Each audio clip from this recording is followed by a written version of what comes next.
country by American researchers.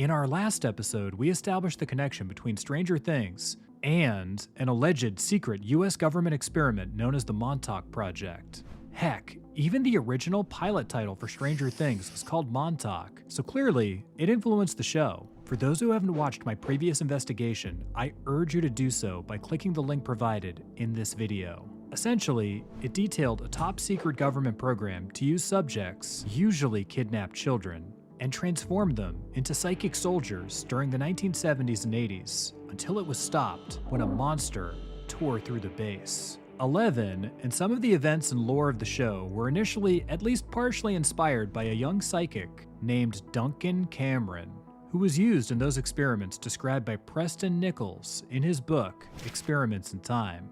Duncan and Preston would go on to speak out publicly and tell us this terrifying tale, and I encourage you to watch my video on Montauk for the full story. For this episode, however, I'll be discussing another influence on Stranger Things, and her impact on one of the show's main characters, 11. Tonight, we're going behind the Iron Curtain. Tonight, we're telling the story of Nina Kulagina and how she may have been part of the Russian equivalent to the US Psychic Soldier program. But, and this is a big, bodacious but, before we do, I must ask that you move the like button with your mind, followed by psychically clicking the subscribe button for future content. Now, back to Nina Kulagina. By now, I think most of us who are interested have seen the latest season, Season 4, of Stranger Things. In it, and a mild spoiler warning here, 11 is brought to a top-secret facility in the Nevada desert run by Dr. Brenner and Dr. Owens to rejuvenate her powers she had lost through her battles in Season 3. The name of both the episode and the project in the show is the Nina Project. A clear and obvious nod to someone who was very real in history, Nina Kulagina. But who was Nina?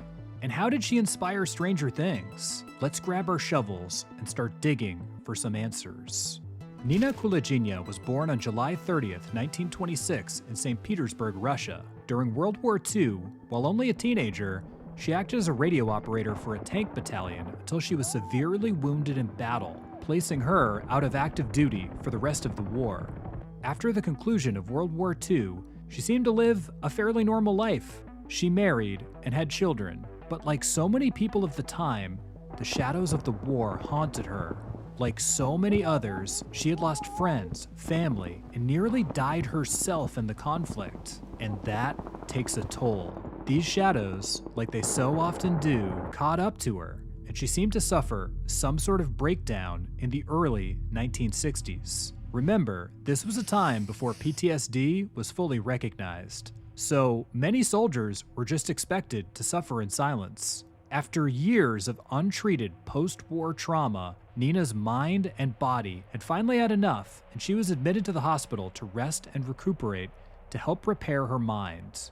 While there, however, something rather strange happened. While listening to a radio broadcast, she heard the story of another Russian woman who could seemingly see colors of objects by touching them while her eyes were closed. To her husband's astonishment, Nina demonstrated she could not only do this, while also blindfolded, she could also read from objects, like text and coins, using nothing but her mind, while her husband was in a completely separate room. Nina also described objects moving in response to her moods, particularly when she was angry, ever since she was young, but could never quite put her finger on why, until now. Let's just call this a revelation. She had discovered she had a gift, and it all just fit together, and it was only going to get stranger from here. So, some context here. The United States and Soviet Union were in the midst of the Cold War at this point, the 1960s and 70s, and programs like MKUltra, the CIA's covert operation involving illegal mind control experimentation, among other things, were well underway in the US. The Soviet Union, in response, authorized the study and implementation of practices that would have otherwise been frowned upon under Soviet laws and government at the time. The study and use of methods that could be considered occult by altering the wording in such a way as to make it sound technical or scientific. According to historian Annie Jacobson, an example of this would be something like psychokinesis, or moving physical objects with one's mind, would then become the study of, quote, non-ionizing, in particular electromagnetic emissions from humans, end quote. So essentially, the Soviet Union were seeking to remove elements of mysticism or spiritualism from these demonstrations of abilities by making them purely scientific and controlled under laboratory settings, and if successful, would give them a very clear and distinct advantage over the US during the Cold War, who were engaging in similar studies throughout the 1960s, 70s, and 80s. As seen in Stranger Things, the Soviet Union is often seen engaging in parallel experiments to the US by trying to open portals to the Upside Down, with predictably disastrous results. 11 is even thought to be Russian at first by Murray Bowman, a key American character of the show, and he thinks that she is the result of some Soviet experiment gone awry, sent to Hawkins, Indiana, to rain destruction upon the town. So, just how close was the depiction of Nina to 11? Well, it turns out the truth is a lot less intense than the fiction. In reality, Nina Kulagina was shown to have abilities that could be similar to 11's, albeit not nearly as powerful or dangerous. It would take her some time to muster up the energy through meditation to move even small objects with her mind, like matchsticks or watch dials. Even these objects, tiny in comparison to, say, 11 throwing a person across a room or stopping a car with her powers, would cause tremendous strain to Nina by the end of the session. She would often complain of intense headaches after performing such feats and be completely exhausted after tests. Scientists measuring her heart rate would report it would spike during the tests. Clearly, the force her body was exerting was at a great physical and mental cost, but the tests would continue. In 1973, she demonstrated her abilities to British researcher Benson Herbert, who witnessed her moving a hydrometer in a saline solution from several feet away. He described her as being quite ill at this time period, though, possibly as a result of all the experimentation, and after managing to rotate the needle of a compass using her mind, she collapsed into her chair.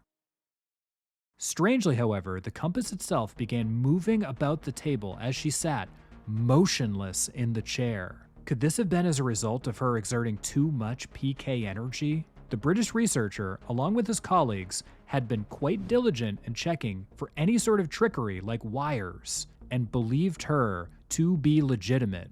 The most famous experiment that was captured on film involved her keeping a frog's heart beating after it had been removed and placed in a solution nearby to allow for this transfer of energy. She did so and was able to make it beat faster, then slower, and eventually even stop the beating heart.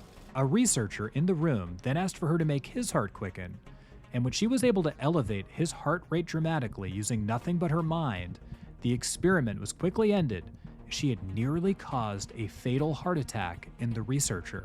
At least partially as a response to footage of Nina smuggled out of the Soviet Union, and her reputation in both the East and West as someone who reasonably demonstrated they had PK or psychokinesis ability, the US launched its own measures to counter the, quote, Soviet psychoenergetic threat, and programs like Stargate, a US operation to develop psychic soldiers, were born.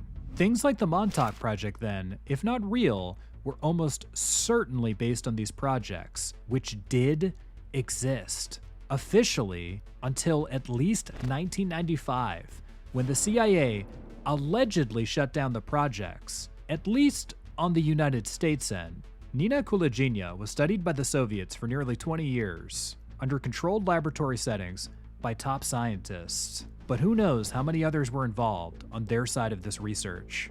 Nina was the subject of much study and debate in the Soviet Union during her life. Definitely at least the face for this type of research. Eventually, causing a prominent Soviet newspaper to describe her as a fraud. She took the paper to court, and thanks to the testimony of prominent scientists like Dr. Yuri Kobyzarev, one of the fathers of Soviet radio engineering and physics, and Dr. Yuri Gulyayev, a top Soviet physicist, both of whom were present during much of the time she was being studied, she won her court case in 1988, and the paper had to print a retraction.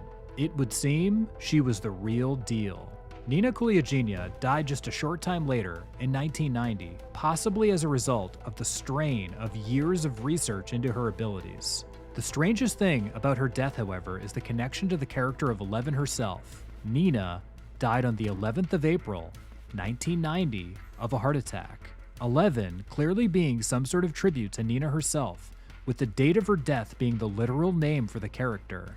Is this some sort of foreshadowing for what will become of Eleven's character in Stranger Things? Pushed to the limits of what the human body can endure, eventually contributing to an untimely end? It looks like we won't find out until the season 5 finale of the show, reportedly sometime in 2024. Nina at least partially contributed to the lore of Stranger Things, and helped shape the story for Eleven, and for that, her memory will endure for years to come. Until next time, I've been your host Tinfoil Tom saying, I'm ready to believe you.